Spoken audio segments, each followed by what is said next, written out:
கடந்த நாட்களில் கர்த்தர் சொன்ன வாக்குத்தத்தங்கள் நிறைவேறும். கடந்த நாட்களில் கர்த்தர் சொன்ன வார்த்தை நிறைவேறும்.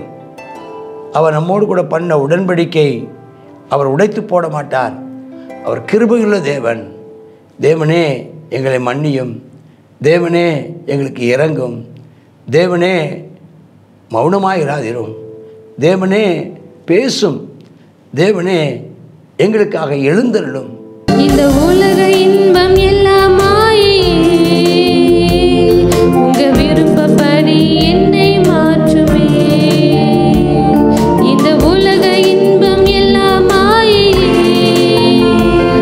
உங்க விருப்பப்படி என்னை மாற்றுமே. என் பலவீன காலங்களில் உம்பலத்தாலே பாதுகாக்கிறீர். என் பலவீன காலங்களில் உம்பலத்தாலே பாதுகாக்கின்றீர். குயவன்கையில் பிசையும் களிமண் போல, குயவன்கையில் பிசையும் களிமண் போல, என் சித்தம் அல்ல உம் சித்தம் போலாகும். என் சித்தம் அல்ல உம் சித்தம் போலாகும். உடைந்த பாத்திரம் நான் எதற்கும் உதவாதவன், உருகுலைந்த பாத்திரம் நான் எவரும் விரும்பாதவன். கர்த்தருடைய பரிசுத்த நாமத்திற்கு மகிமை உண்டாவதாக. சங்கீதம் 89. இதில் தாவீதை குறித்தும் இந்த சங்கீதக்காரன் எஸ்ராயியனன் அவர் வந்து பாடுறாரு. தாவீதை குறித்தும் தேவ ஜனங்களை குறித்தும் அவரால் தெரிந்து கொள்ளப்பட்டவர்களை குறித்தும் கர்த்தருடையதான உண்மையும் அவருடைய மகத்துவத்தையும் சொல்கிற ஒன்றை பார்க்கணும்.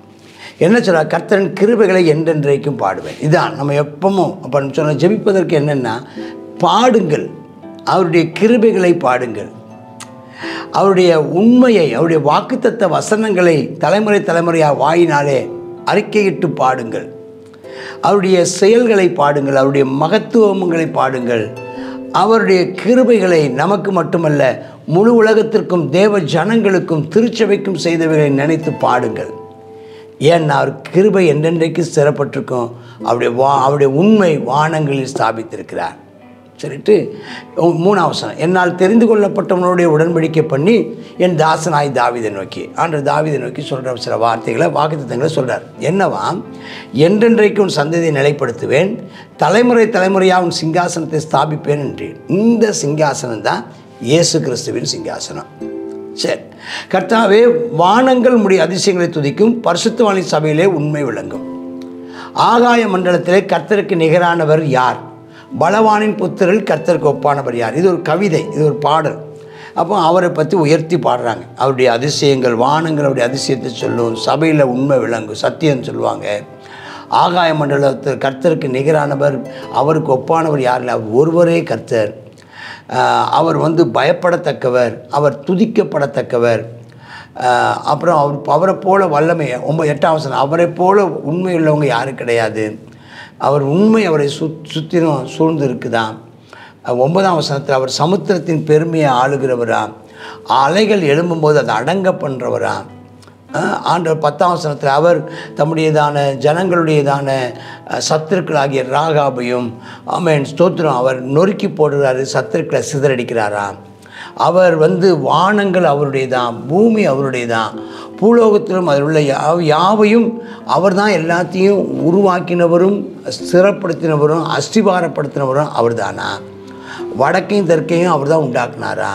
தாபோரும் எர்மோனும் அவருடைய நாமம் விளங்க கம்பீரிக்குமா. அவர் வல்லமையுள்ள கரம் அவருக்கு இருக்குதான். அவருடைய கரம் பராக்கிரமமானதான். அவருடைய வலது கரம் உன்னதமானது, பாதுகாக்கக்கூடிய அவருடைய கரம் நம்மை பாதுகாக்கும் கரம். அதே சமயம் அந்த கரம் நம்மை பராமரிக்கும் கரம். அதே கரம் நம்மை வழி நடத்துகிற கரம். அந்த கரம் நமக்கு விரோதமாக வருகிறவர்களை சிதறடிக்கும் கரம், நொறுக்கும் கரம். நம்மை ஊட்டுகிற, நம்ம உணவூட்டுகிற பராமரிக்கும் கரம். நம்மை கரம் பிடித்து வழி நடத்தும் கரம். 89:15 கம்பீர சத்தத்தை அறியும் ஜனங்கள் பாக்கியம் உள்ளவர்கள். அதனால தான் சத்தமாக அல்லேலூயா சத்தமாக சொல்லணும். அல்லேலூயா கர்த்தரை எப்போ துதிச்சாலும் சத்தமாக, அப்போ கம்பீர சத்தத்தை அறியும் ஜனங்கள் பாக்கியம் உள்ளவர்.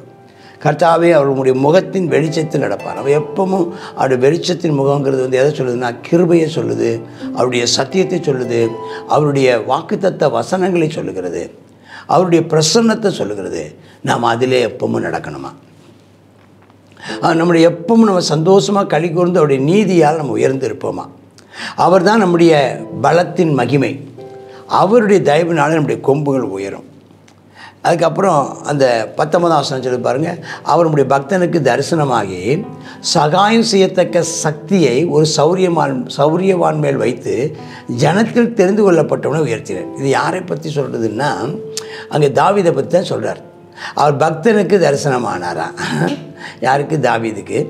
அவர் சகாயம் செய்கிற சக்தியை அவனுக்கு கொடுத்தாராம். ஆண்டவர் தான் அந்த சகாயம் செய்கிற சக்தியை ஒரு சௌரியமான மேலே வச்சாராம். அவர் தான் சாதாரண ஒருவனை தெரிஞ்சு கொண்டு, அதை கர்த்தரை தேடுகிற ஒருத்தனை தேடி தெரிஞ்சு கொண்டு அவன் மேலே தம்முடையதான சகாயம் செய்கிற மற்ற பராக்கிரமம் செய்கிற அந்த சக்தியை அவன் மேலே வச்சு அவன் ஜனத்தில் தெரிந்து கொள்ளப்பட்ட அவனை உயர்த்தி தாசனாய் தாவீதை கண்டுபிடித்தேன், பரிசுத்த ஸ்தலத்தில் அவளை அபிஷேகம் பண்ணேன். அப்போ இந்த வசனம்லாம் சேர்ந்து வரிசையாக ஒன்றொன்னா நம்ம வாசிக்கலாம். அப்போ தாசனாய் தாவீதை கண்டுபிடித்தேன், பரிசுத்த ஸ்தலத்தில் அவனை அபிஷேகம் பண்ணேன், என் கை அவனோடு கூட இருக்கும், என் புயம் அவனை பலப்படுத்தும், சத்துரு அவனை நெருக்குவதில்லை, நியாயக்கேட்டி மகன் அவனை ஒடுக்குவதில்லை, அவன் சத்துருக்களை அவனுக்கு முன்பாய் மடங்கடிப்பேன், அவனை பயக்கிறவர்களை வெட்டுவேன், என் உண்மையும் என் கிருபையும் அவனோடு இருக்கும், என் நாமத்தினாலே அவன் கொம்பு உயரும், அவன் கை சமுத்திரத்தின் மேலும் அவன் வலது கரத்தை ஆறில் மேல் வச்சு ஆளும்படி செய்வேன், அவன் என்னை நோக்கி பிதா என்பான், என் தேவன் என் ரட்சிப்பின் கண்மலை என்று சொல்லுவான், நான் அவனை எனக்கு முதற் பேரானவனும் பூமியின் ராஜாக்களை பார்க்கலும் மிக மகா உயர்ந்தவனும் ஆக்குவேன், என் கிருபை என்றென்றைக்கும் அவனுக்கு காப்பேன், என் உடன்படிக்கை அவனுக்காக உறுதிப்படுத்துவேன், அவன் சந்ததி என்றென்றைக்கு நிலைத்திருக்கவும் அவன் ராஜாசன வானங்களில் மட்டும் நிலை நிற்கவும் அவன் பிள்ளைகள் என் நியாயங்களின்படி நடவாமல் என் வேதத்தை விட்டு விலகி என் கட்டளைகளை கை கொள்ளாமல் நியமங்களை மீறி நடந்தால் அவளை மீறுதலை மீனாற்றினாலும் அவர் அக்கிரமத்தை வாதினாலும் தண்டிப்பேன், ஆனாலும் என் கிருபை அவனை விட்டு விளக்காமலும் என் உண்மையில் பெசகாமலும் இருப்பேன். வசனத்தான் வாசிட்டே இருக்கிறேன். என் உடன்படிக்கையை மீறாமலும் என் உதடுகள் விளம்பினதை மாற்றாமலும் இருப்பேன். ஒரு விசை என் பரிசுத்தத்தின் பேரில் ஆணையிட்டேன், தாவீதுக்கு நான் பொய் சொல்லேன். அவன் சந்ததி என்றென்றைக்கும் இருக்கும், அவன் சிங்காசனம் சூரியனைப் போல எனக்கு முன்பாக நிலை நிற்கும், சந்திரனைப் போல அது என்றென்றைக்கும் உறுதியாயும் ஆகாய மண்டலத்து சாட்சியைப் போல உண்மையாயும் இருக்கும் என்று விளம்பினீர். எங்கே இருந்து 37 வசனத்து வருது. அப்போ என்னென்னா, ஆண்டவர் தாவீதை கண்டுபிடித்தார், ஆண்டவர் தாவீதை அபிஷேகித்தார், ஆண்டவர் தாவீதுக்கு அந்த என்ன கொடுத்தாரா, அந்த சௌரியத்தை கொடுத்தார், சௌரியமான அவனுக்கு பராக்கிரமத்தை ஆண்டவர் அவனுக்கு கொடுத்தார். ஆண்டவர் அவனை ஜனங்கள் மேலே உயர்த்தி வைத்தார். ஆண்டவருடைய கை அவனோடு கூட இருந்தது. ஆண்டவர் அவனை பலப்படுத்தினார். அவனுக்கு விரோதமாக வந்ததான சத்துருக்களை எல்லாம் கர்த்தர் துரத்தி மடங்கடித்து துரத்தி விட்டார். ஆண்டவருடையதான வார்த்தை சத்தியமும் கிருபையும் அவனோடு கூட இருந்தது. அவருடைய நாமத்தினாலே அவனை உயர செய்தார். அவனை ஆளுகையை அவனுக்கு கொடுத்தார். பல தேசங்களை ஆளும்படி பல தேசங்களை அவனுக்கு கீழ்ப்படுத்தினார். அவனும் நீரன் பிதா என் தேவன் ரட்சிப்பின் கண்மலைன்னு சொன்னான்.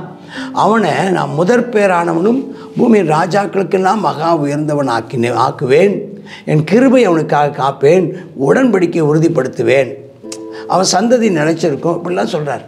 இதே சமயம் இது நம்முடைய ஆண்டவராகிய இயேசு கிறிஸ்துவை குறித்ததான இது. இன்றைக்கும் இதைத்தான் பேதுரு அப்போஸ்தலர் 2ஆம் அதிகாரத்தை பிரசங்கிக்கும் போது அவனை குறித்து சொல்லப்பட்ட வார்த்தைகள் இத்தனை வார்த்தைகள் இருக்கத்தக்க அது சந்ததி என்றென்றைக்கு நிலைத்திருக்குன்னு சொன்னாரே, அவனுடைய ராஜாசன வானம் மட்டுமில்ல நிலை நிற்கும்படி சொன்னாரே, அதெல்லாம் சொல்லப்பட்டுச்சே, அது சொல்லப்பட்டிருக்குது அல்லவா. அப்போ அப்படி அவனுடைய சந்ததி சந்திரன் இருக்கிற காலம் வரைக்கும் சூரியன் இருக்கிற காலம் வரைக்கும் இருக்குன்னு சொன்னீரே.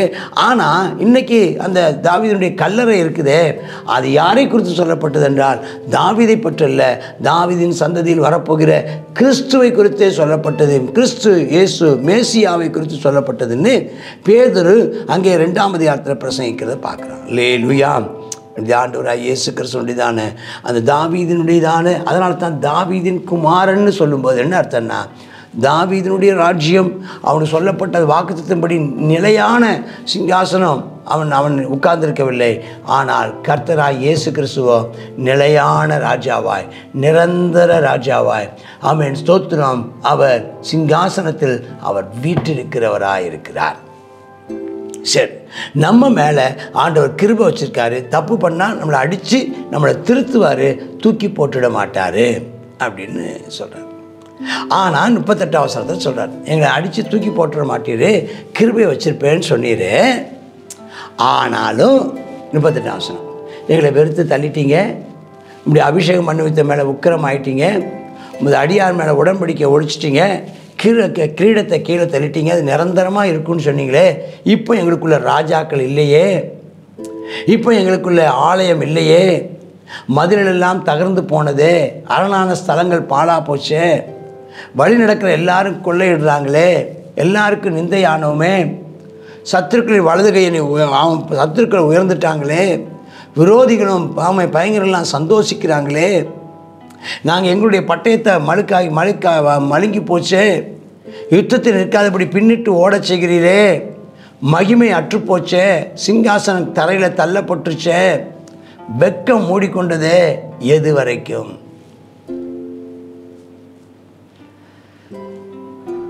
என்றைக்கு மறைந்திருப்பீரோ, இப்படி அக்கினியை போல கோபம் எரியுமோ? அப்பா, எங்கள் ஜீவன் எவ்வளோ நிலையற்றதுன்னு நினச்சி பாருங்கப்பா. நீங்கள் எதுக்குப்பா எங்களெல்லாம் சிருஷ்டித்தீங்க? எதுக்குப்பா எங்களெல்லாம் உண்டாக்கினீங்க? மரணத்தை காணாமல் உயிரோடு இருக்கணும் யாருப்பா? என் ஆத்மாவை பாதாளத்தையும் வல்லடைக்கு விலக்கி மீட்டுக்கொள்ளுங்கப்பா.